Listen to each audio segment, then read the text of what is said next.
샬롬 반갑습니다. 좋은 아침입니다. 주님의 성령이 오늘도 저와 여러분들과 함께 하시는 복된 하루 되시기를 축복합니다. 오늘 하나님께서 저와 여러분들에게 주시는 말씀은 시편 23편 1절에서 3절까지의 말씀 되겠습니다. 우리 길지 않기 때문에 처음부터 마지막까지 다 함께 읽어보도록 하겠습니다. 여호와는 나의 목자시니 내게 부족함이 없으리로다. 그가 나를 푸른 풀밭에 누이시며 쉴 만한 물가로 인도하시는도다. 내 영혼을 소생시키시고 자기 이름을 위하여 의의 길로 인도하시는도다. 아멘. 자, 좋은 아침이 시작되었습니다. 여러분의 삶의 모든 과정마다 우리 주 성령님이 동행하시는 복된 은혜의 시간들이 되기를 또한 축복합니다. 오늘 하루를 시작하면서 우리의 마음을 지배했던 첫 번째 감정이 무엇이었습니까? 잠깐 한번 생각해 보십시다. 오늘날 현대인들의 마음속에 공통적인 이 문제가 하나 있는데 그것이 바로 결핍 증후군이 아닐까 한번 생각해 봅니다. 여러 사람이 이렇게 생각을 하죠. 나는 시간이 부족하다. 나는 돈이 부족하다. 또 사랑이 부족하다.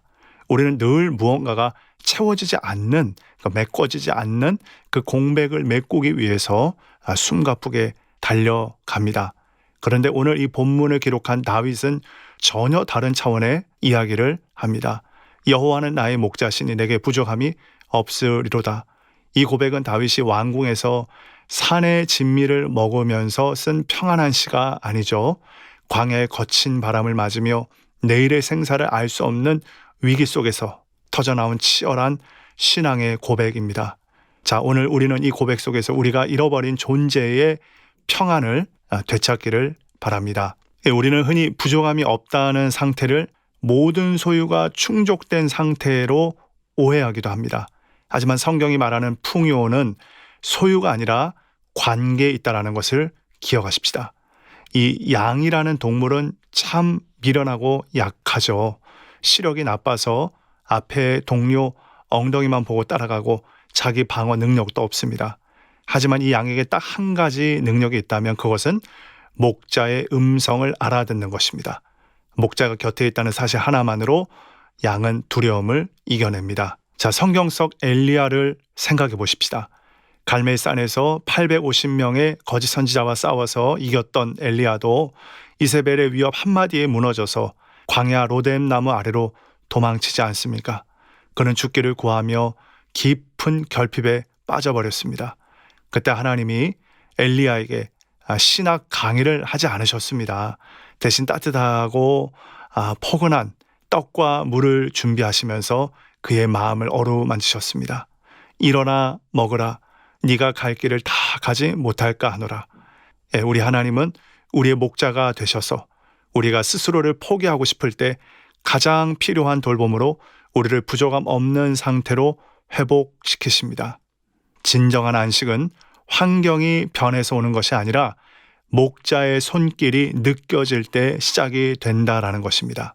이 3절에 보면 특별히 내 영혼을 소생시키고 라고 고백을 하죠.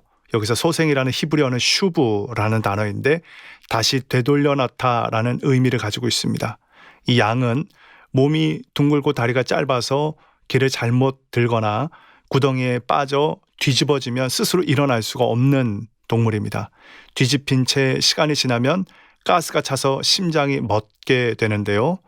마치 우리 인생도 그러하지 않을까 생각을 해봅니다. 욕심 때문에 혹은 감당할 수 없는 슬픔 때문에 영적으로 뒤집혀 버릴 때가 있습니다. 그때 선한 목자 되신 우리 주님이 당신의 지팡이로 우리를 툭툭 쳐서 다시 중심을 잡게 하시고 어깨에 메어서라도 다시 우리를 일으켜 세우시는 것입니다. 그리고 우리를 의의 길로 인도하십니다. 이 길은 우리가 보기에 지름길은 아닐지 모르겠습니다. 때로는 멀리 돌아가는 것 같고 왜 이 길로 가나 싶을 때도 있을 겁니다. 그러나 목자는 자기 이름을 위하여 우리를 가장 안전하고 옳은 길로 이끄시는 분입니다. 하나님의 이름에 그 영광스러움의 명예를 걸고 우리를 책임지신다는 뜻입니다.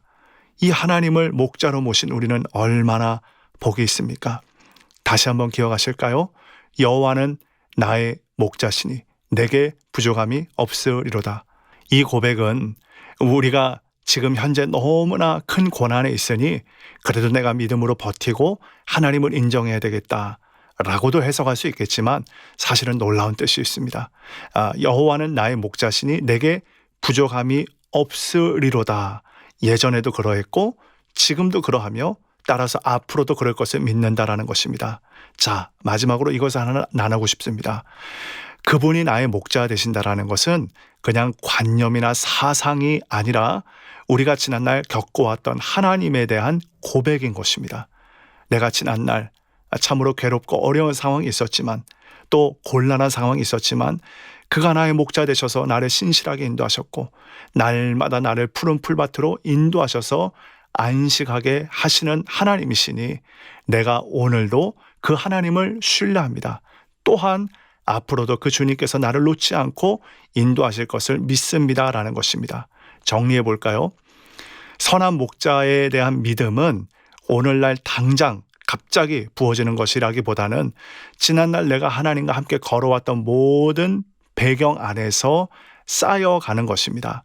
그래서 마치 하나님의 나라를 겨자씨 한 알로 우리 주님이 비유하시지 않은가 싶습니다. 그것이 갑자기 싹이 트고 갑자기 줄기를 내고 갑자기 열매를 맺을 수 없습니다.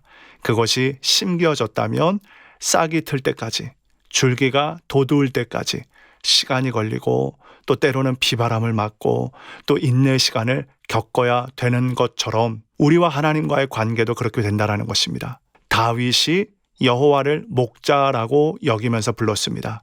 자, 그렇다면 오늘날 우리의 질문은 이것이죠. 그분은 과연 우리에게 어떠한 존재입니까? 그분은 우리의 목자이십니까? 그분은 과연 우리를 인도하십니까? 과연 그분은 우리를 쉴 만한 물가로 인도하십니까? 어제도 그러하셨다면 오늘도 그러하실 것을 믿으시기를 바랍니다. 또 오늘도 그 하나님을 바라보고 믿는다면 내일도 그 하나님을 기대하고 소망할 수 있습니다. 그래서 우리 기독교 신앙은 오늘의 신앙을 너무나 중요하게 믿습니다. 왜냐하면 오늘이 바로 내일의 과거가 될 것이기 때문에 바로 오늘의 삶이 내일의 하나님을 어떻게 부르는지를 결정하는 중요한 하루가 될 것이기 때문에 그래서 어떤 일을 만나건 누구를 만나건 그 어떤 상황에서도 하나님의 얼굴을 바라며 넉넉히 이기며 나아갈 수 있는 힘이 여기 있는 줄 믿습니다. 그 선한 목자 되신 하나님을 오늘도 기대하십시다. 그분을 기다리며 승리할 수 있는 저와 여러분의 모든 삶이 되기를 우리 주님의 이름으로 간절히 축복합니다.